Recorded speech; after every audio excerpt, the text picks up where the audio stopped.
Assalamualaikum warahmatullahi wabarakatuh. Selamat pagi semuanya. Jadi hari ini kita akan melanjutkan materi terakhir untuk bahan UTS, yaitu memori eksternal. Nah, dari memori eksternal ini sendiri ada beberapa bahasan yang akan kita bahas. Di antaranya adalah sebagai berikut. Ya, yang pertama adalah magnetic disk, yang kedua adalah optical disk, dan yang ketiga adalah magnetic tape. Ya, jadi ada 3 bahasan yang akan kita pelajari hari ini. Dari pendahuluan dulu, jadi kebutuhan akan memori utama saja tidak mencukupi ya, karena kita tahu sendiri bahwa memori utama kapasitasnya sangat terbatas. Jadi kita butuh suatu penyimpanan yang mungkin dia akan bisa tersimpan selamanya atau kita sebut sebagai volatile. Nah, perlu peralatan tambahan untuk menyimpan data yang lebih besar dan dapat dibawa kemana-mana.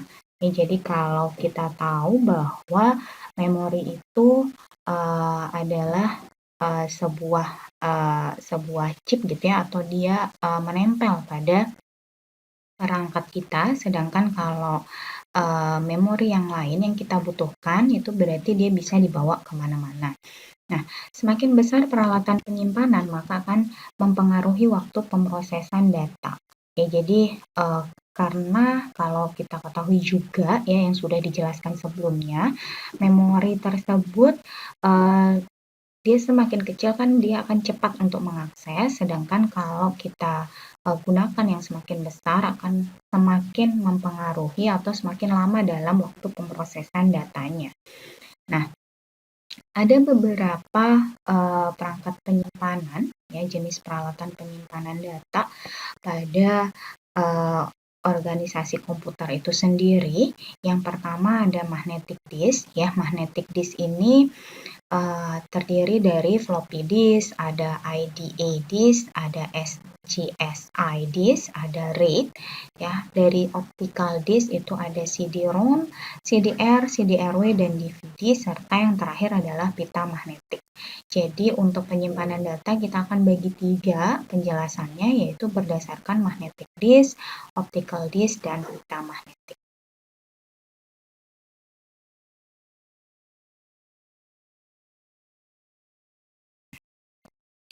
Ya, untuk magnetic disk sendiri, jadi apa sih magnetic disk? Magnetic disk itu adalah sebuah piringan bundar, ya jadi bentuknya adalah bundar, dia terbuat dari logam, ya jadi piringan bundar terbuat dari logam serta dilapisi dengan bahan yang dapat dimagnetisasi. Ya, jadi magnetic disk seperti yang kita bayangkan, berarti dia ada sebuah piringan yang terbuat dari logam serta dilapisi dan dimagnetisasi. Jadi data tersebut direkam di atasnya, dibaca oleh head. Nah, jadi head yang akan membaca. Head ini adalah sebuah kumparan pengkonduksi atau conducting coil. Ya, apa itu head? Jadi head ini sebuah perangkat berukuran kecil, dia dapat membaca atau menulis. Jadi dia bisa membaca atau read dan bisa write. Ya, jadi lebar head sama dengan lebar track. Ya, jadi head itu sama dengan track. Oke, jadi ini gambaran sebuah magnetic disk ya. Jadi kita biasanya kalau kalian lihat seperti ini berada pada hard disk ya. Jadi di sini kalian bisa lihat ada bagian yang pertama itu namanya adalah mounting shaft ya. Di sini ada mounting shaft. Ini the mounting shaft spin the disk at a speed of several thousand revolution per minute while the computer is turned on. Jadi mounting shaft ini dia akan berputar ya, dia akan berputar pada disk ini dan dia akan melakukan putarannya itu sebanyak ribuan ya per menit ya atau per menit pada saat komputer itu dinyalakan. Jadi yang bunyi gitu ya, itu adalah mounting shaft.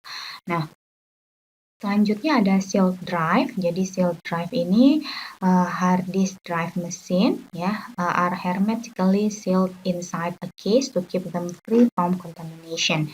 Ya, jadi di sini ini kan nanti ada data yang tersimpan ya. Dia jadi di sealed atau dilapisi gitu ya supaya dia free dari kontaminasi. Nah, selanjutnya ada read or write heads ya. Jadi ini adalah sebuah head ya. Jadi dia berupa kepala gitu ya. Ini untuk each disk surface. On most system, the heads are positioned on the same track and sector on each disk so they can move in and out together. Ya, jadi di sini dia head ini akan membaca tadi sesuai dengan yang sudah dijelaskan. Dia akan membaca dan bisa melakukan read dan write ya, membaca maupun menyimpan data. Nah, terus hard disknya ada di sini, usually several hard disk surface on which to store data. Most hard drive store data and both sides of each disk ya. Jadi ini ada beberapa piringan yang memang terdapat pada hard disk dan dia biasanya akan melakukan penyimpanan data itu di dua sisinya ya, dari sisi atas dan bawah. Lalu ini access mechanism, jadi gimana caranya mengakses. The access mechanism moves the read or write heads in and out together between the hard disk surface and access required data. Ya, jadi untuk mengaksesnya juga menggunakan head ya. Oke.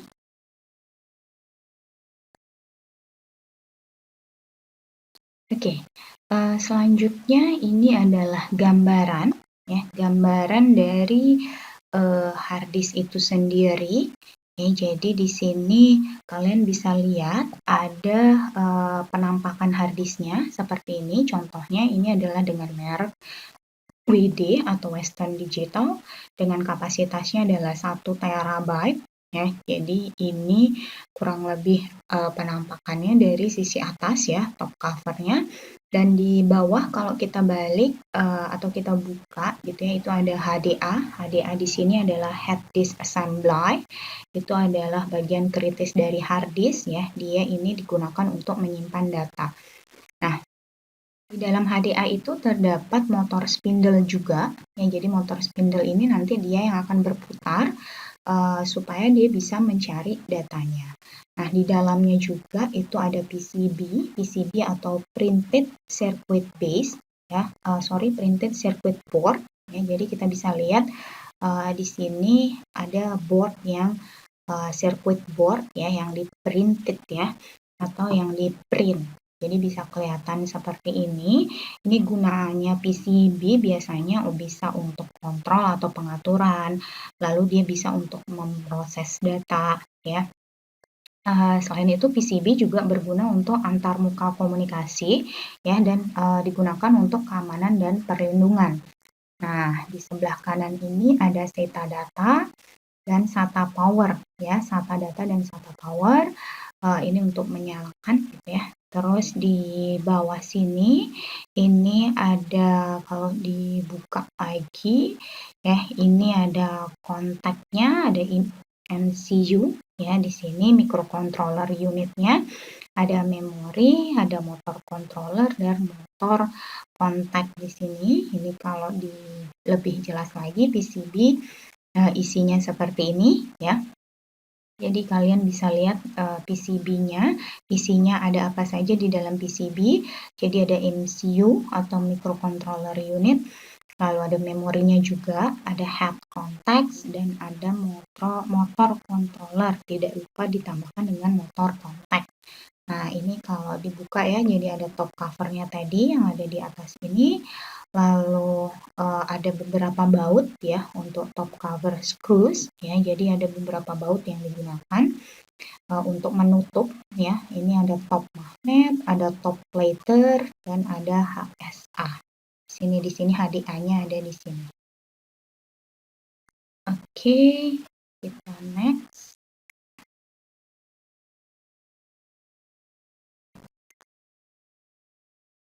Nah, ini gambaran lebih jelas dari piringan yang ada di dalam hard disk ya. Jadi piringannya terdiri dari beberapa piringan yang memang digunakan untuk menyimpan. Ya, di sini ada parking ram dan ada head cylinders-nya. Oke. Jadi mekanisme penulisan magnetic disk kita lihat berdasarkan pada medan magnet yang dihasilkan arus listrik yang mengalir melalui sebuah kumparan. Jadi medan magnet ini sendiri yang dihasilkan adalah arus listrik yang mengalir melalui sebuah kumparan ya. Jadi ada kumparan, arus listrik sendiri dikirimkan ke head ya. Jadi pola-pola magnetik direkam pada permukaan di bawahnya dengan pola yang berbeda bagi arus listrik positif dan negatif. Jadi ini yang dilakukan supaya dia bisa membaca ya, atau ini menulis magnetic disk. Nah, kalau membaca tadi juga tetap didasarkan pada arus listrik yang berada di dalam kumparan yang dihasilkan oleh medan listrik yang bergerak secara relatif ya terhadap sebuah kumparannya. Pada saat permukaan disk melintasi bagian bawah head, maka permukaan disk mengeluarkan arus yang mempunyai polaritas atau sifat yang sama dengan polaritas yang telah direkam. Jadi ini magnetic disk. Jadi magnetic disk ini sendiri yang bisa dia lakukan adalah read dan write ya. Jadi ini anggap saja adalah piringannya. Nah, karena magnetik ya berarti ada sebuah magnetnya di sana. Dia prior to data storage, magnetic particles not aligned ya. Jadi are not aligned. Jadi di sini yang dilakukan adalah untuk data storage ya.